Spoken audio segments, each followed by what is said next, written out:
Good morning class 10th. Today we are going to study last topic of coordinate geometry, that is area of triangle. Okay. In previous classes you have learned about area of triangle, like area of triangle is equal to half into base into height. Okay, this is general formula for triangle. Second formula you have studied Heron's formula. Heron's formula. Okay. In this formula, area of triangle is equal to root s minus a, s minus b, s minus c, where s is semi-perimeter and it can be easily found by the sum of all sides divided by 2, and a, b, c are the side of triangles. Okay, triangle. In this section we will study one more formula. Okay, when area of triangle when the coordinates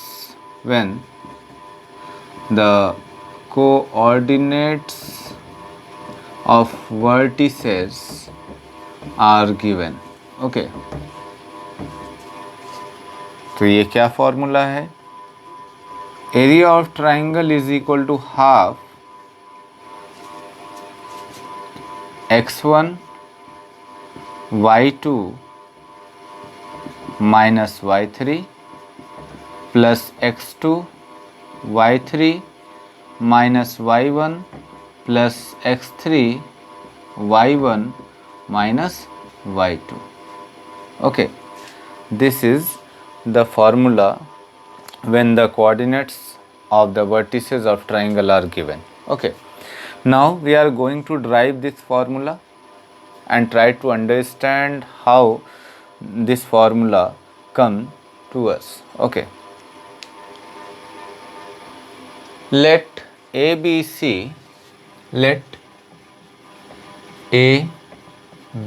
and C are the vertices of a triangle.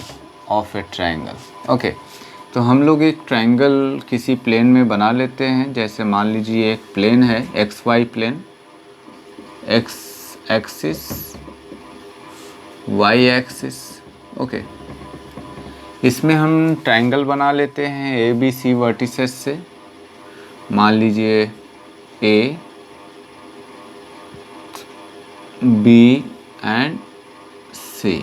Okay, A, B and C, इन सभी points को आपस में हम लोग join करा देते हैं.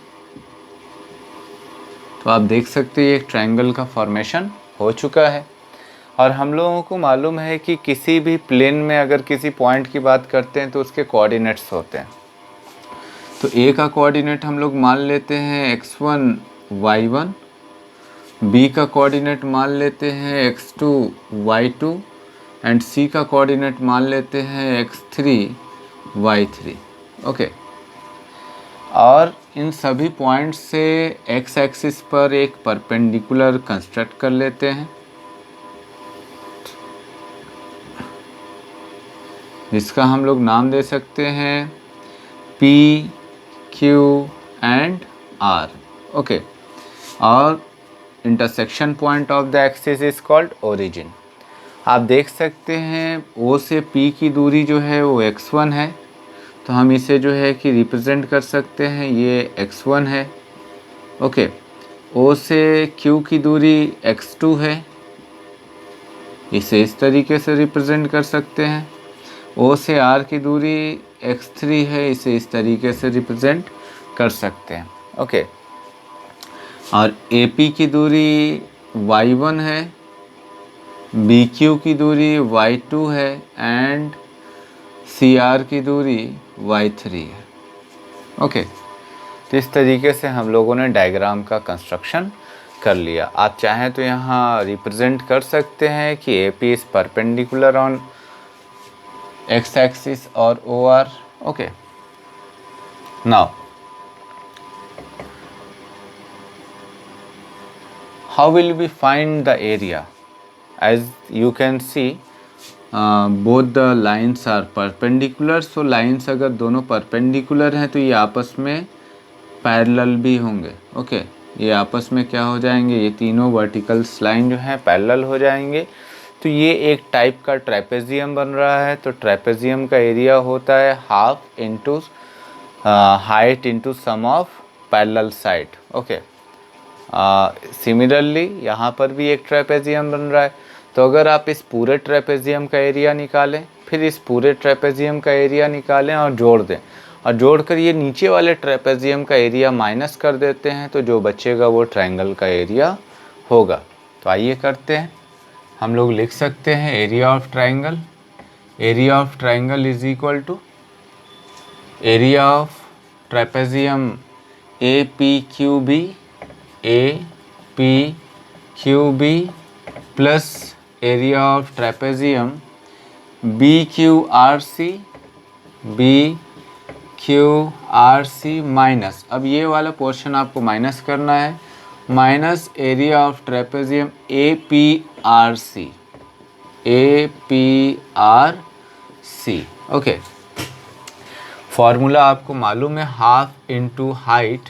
तो ये हाइट क्या है, ये हाइट आपकी हो जाएगी x2 माइनस x1। ओके, पहले ट्रेपेजियम में जो हाइट है वो PQ है, तो PQ आप कैसे निकालेंगे, x2 माइनस x1। तो हम लोग लिख सकते हैं x2 माइनस x1, और पैरेलल साइड क्या है y1 and y2, so y1 plus y2 sum of parallel side हम लोग बोलते हैं, plus half into height, height क्या हो जाएगा x3 minus x2, x3 minus x2, और sum of parallel side y2 plus y3। Okay, minus, अभी हम माइनस कर लेंगे हाफ, ये डिस्टेंस पूरा क्या होगा x3 minus x1, height x3 minus x1, और सम ऑफ पैरेलल साइड हो जाएगा आपका y1 प्लस y3।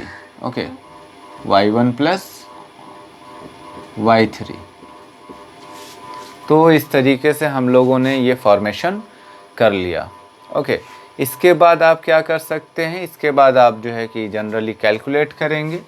कैलकुलेट करेंगे तो फाइनली आपको एरिया ऑफ ट्रायंगल मिल जाएगा x1 y2 minus y3 plus x2 y3 minus y1 plus x3 y1 minus y2।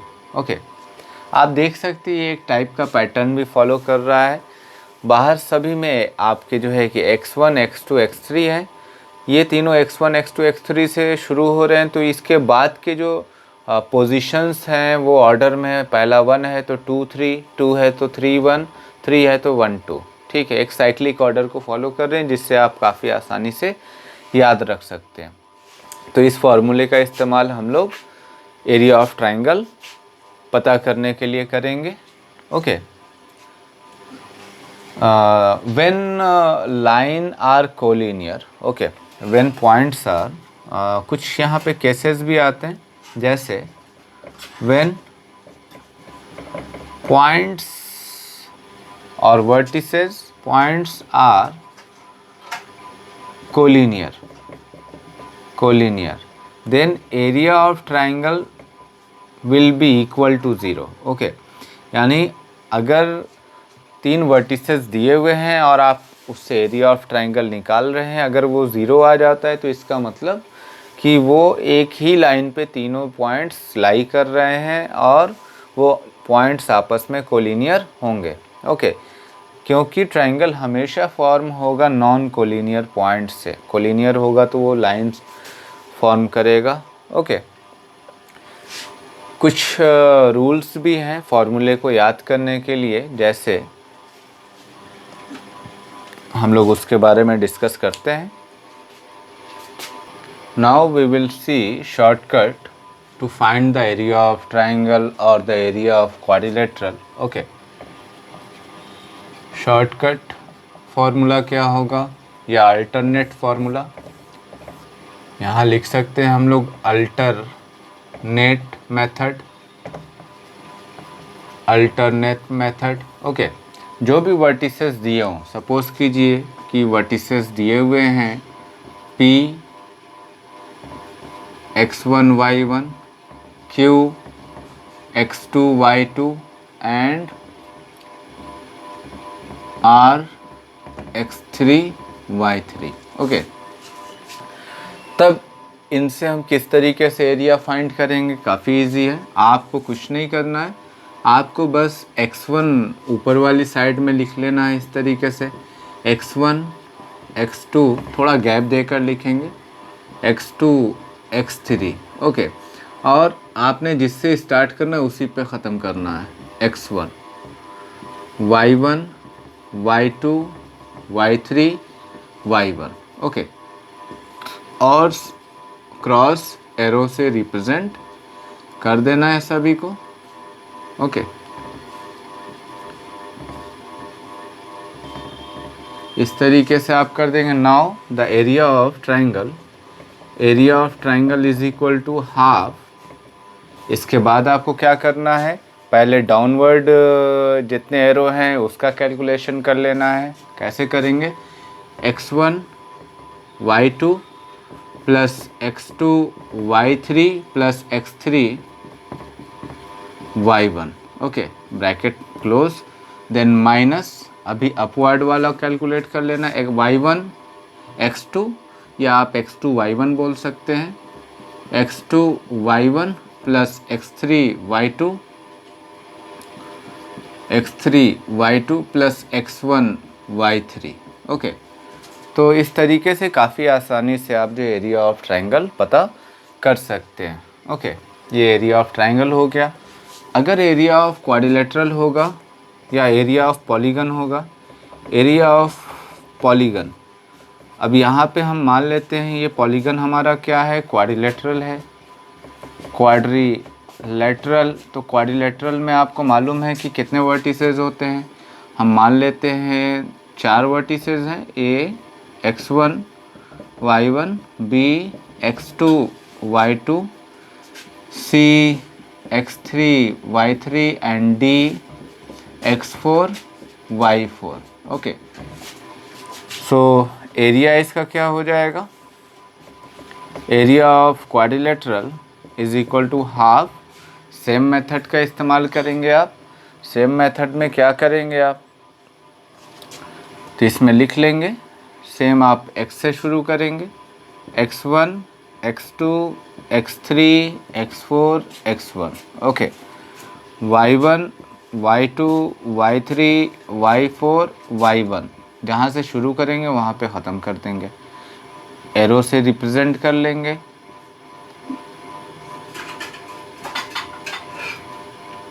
पहले downward arrow को जो है कि कैलकुलेट करेंगे. So area of quadrilateral is equal to half, फिर ब्रैकेट में x1 y2 plus x2 y3 plus x3 y4 plus x4 y1. Okay, minus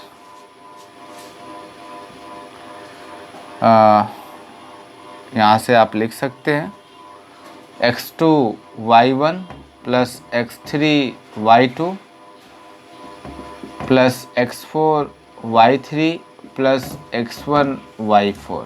okay, तो इस तरीके से आप क्वाड्रिलेटरल्स के भी एरिया को आसानी से फाइंड कर सकते हैं. चलिए अभी हम लोग एक्सरसाइज के कुछ क्वेश्चंस देखेंगे.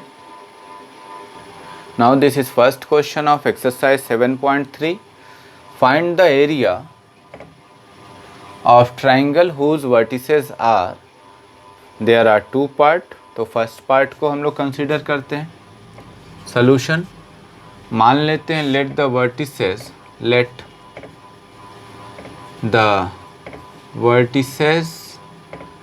B A, B and C of triangle. Okay, तो ए की वैल्यू हम लोग देख लेते हैं। ए क्या दिया हुआ है 2,3, बी क्या दिया हुआ है -1,0 एंड सी क्या दिया हुआ है 2,-4।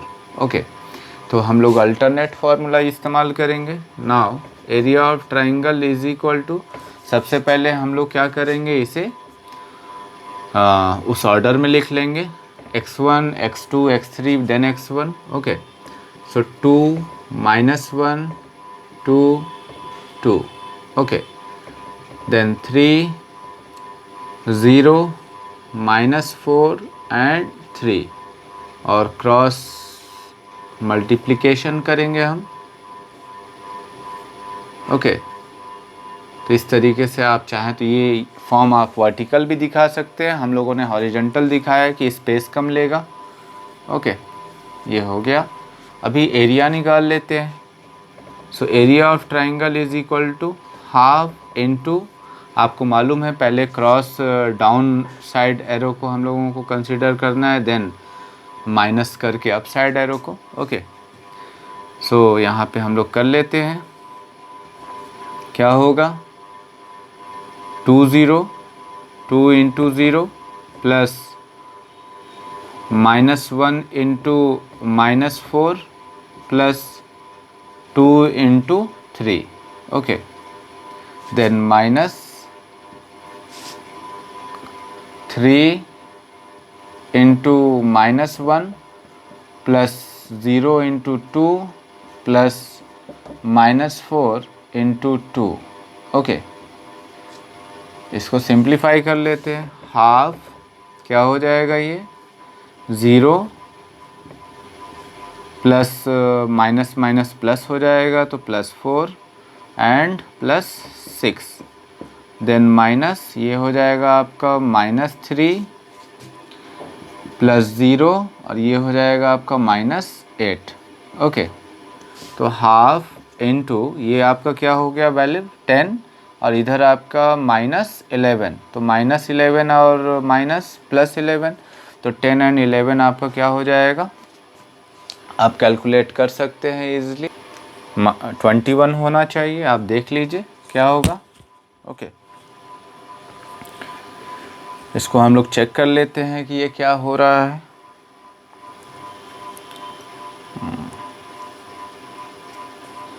ये हो जाएगा आपका 10, और ये माइनस माइनस +11, तो आपका रिज़ल्ट आएगा 21/2, जिसे आप 10.5 स्क्वायर यूनिट बोल सकते हैं, स्क्वायर यूनिट। ओके, तो ये आपका एरिया आ चुका। ओके, इसी तरीके से आप सेकेंड पार्ट भी करने की कोशिश करेंगे। Now this is question number 2। In each of the following find the value of k for which the points are collinear। Okay, तो यहाँ पे पॉइंट्स के बारे में जो डायरेक्शन है वो कोलिनियर है, तो आप चाहें तो डिस्टेंस फार्मूला यूज़ कर सकते हैं, बट अभी हम लोगों का जो टॉपिक है वो ट्राइंगल से रिलेटेड है, तो हम लोगों को मालूम है कि ट्राइंगल में किस कंडीशन पे पॉइंट्स कोलिनियर होंगे, जब एरिया ट्राइंगल का 0 आएगा। तो आइए करते हैं सोल्यूशन। फर्स्ट पार्ट हम लोगों ने करना है, मान लेते हैं ये P 7, -2, Q 5, 1 and R 3, K। Okay, तो आपको मालूम है क्या करना है, हम लोगों ने अल्टरनेट मेथड यूज़ करना है, या आप जनरल फार्मूला भी यूज़ कर सकते हैं। Okay, 7 5 3 7 -2 1 K -2। ओके, अभी हमने क्रॉस मल्टीप्लिकेशन दिखाना है, सॉरी क्रॉस एरो, और अभी आपको मालूम है कि क्या होगा, area of triangle is equal to half, या इम्प्लाइज दैट हाफ, और हम क्या लिख सकते हैं ब्रैकेट में 7 into 1 plus 5 into -2, sorry 7 into 1 5 into K plus 3 into -2। Okay, then minus, आगे क्या लिख सकते हैं आप -2 into 5 plus 1 into 3 plus k into 7। Okay, और अभी आपने देखा कि बात हो रही है कोलिनियर की, तो ये वैल्यू जो है कि पूरा किसके बराबर होगा, 0 के बराबर। ओके, तो इसको 2 आप ट्रांसपोज करेंगे तो 2 का काम ख़त्म हो जाएगा, 0 हो जाएगा। ओके, बाकी इसको कैलकुलेट करते हैं हम लोग। 7 प्लस 5k माइनस 6, देन ये हो जाएगा आपका -10 plus 3 plus 7k, okay, is equal to 0। Simplify कर लेते हैं तो ये हो जाएगा 5k प्लस 1, और ये आपका आ जाएगा 7k minus 7 is equal to 0। So bracket open करते हैं, 5k plus 1 minus 7k plus 7 is equal to 0। Okay, तो आप इसे चाहें तो लिख सकते हैं 1 plus 7 is equal to 7k minus 5k, तो आपका वैल्यू आ जाएगा 2k is equal to 8, so k is equal to 4। तो k की वैल्यू क्या आ गई, 4 आ गई। तो इस तरीके से आप सेकंड पार्ट भी करने की कोशिश करेंगे। क्वेश्चन नंबर 3 आप खुद से करने की कोशिश कीजिएगा, काफ़ी आसान क्वेश्चन है। क्या है, find the area of triangle form by the joining the mid point of the triangle, sorry of the side of the triangle whose vertices are 0, -1, 2, 1 and 0, 3। मैं आपको हिंट दे देता हूँ कैसे आप करेंगे। जैसे मान लीजिए ये ट्राइंगल है, ओके, इसके वर्टिसेस दिए हुए हैं, क्या क्या दिए हुए हैं, 0, -1, 2, 1 एंड 0, 3।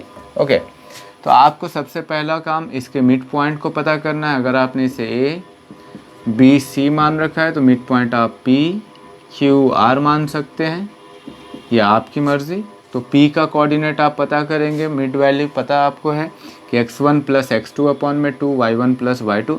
देन इसको ज्वाइन करेंगे और तब आप इसका एरिया पता करेंगे, और फिर टोटल का एरिया पता करेंगे, और रेशियो भी आप फाइंड कर सकते हैं। ओके, तो ये काफ़ी आसान क्वेश्चन है। क्वेश्चन नंबर 3 आप कोशिश कीजिएगा। Now this is question number 4। Find the area of quadrilateral whose vertices taken in order.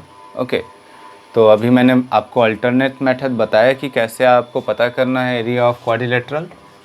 तो मान लेते हैं इसके vertices P Q R S। तो P क्या है, let the vertices of quadrilateral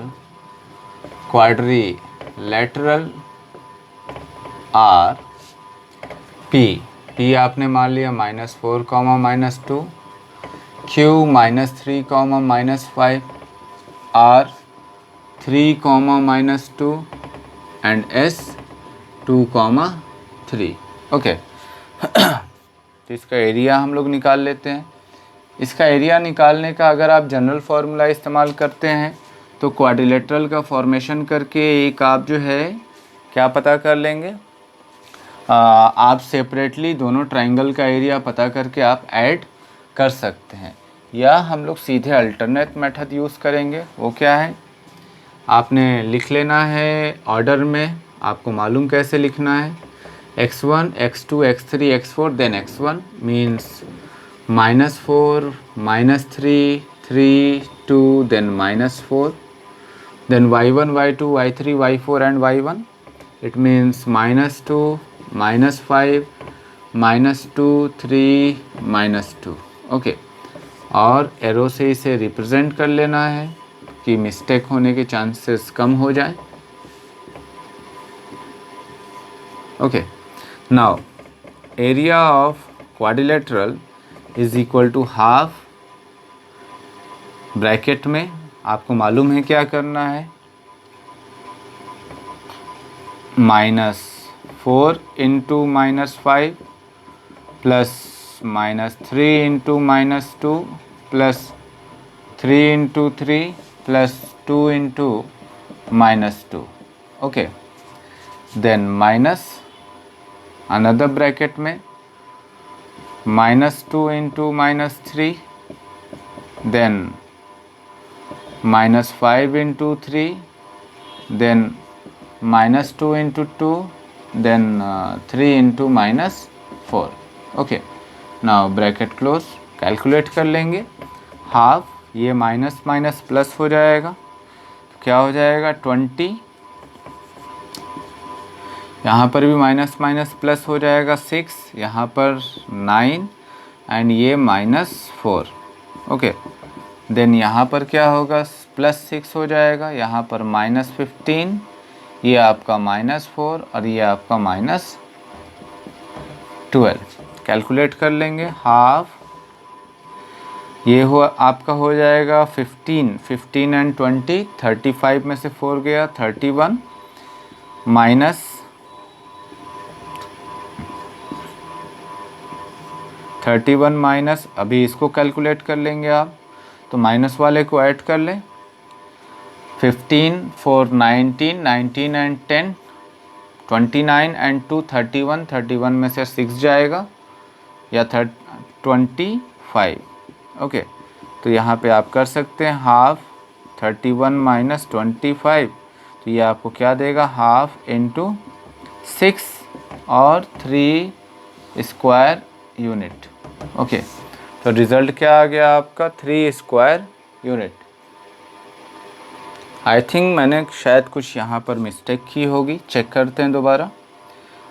ये आपका जो है 15 12, अच्छा ये -25 आ रहा था, तो माइनस माइनस यहाँ क्या हो जाएगा प्लस, साइन का मिस्टेक हो गया था। देन इसको ऐड करते हैं, ऐड करेंगे तो क्या होगा भाई, ऐड करेंगे तो चेक कर लेते हैं क्या आएगा 56। ओके 56 आई थिंक, तो 56/2 या इसे आप 28 स्क्वायर यूनिट कह सकते हैं।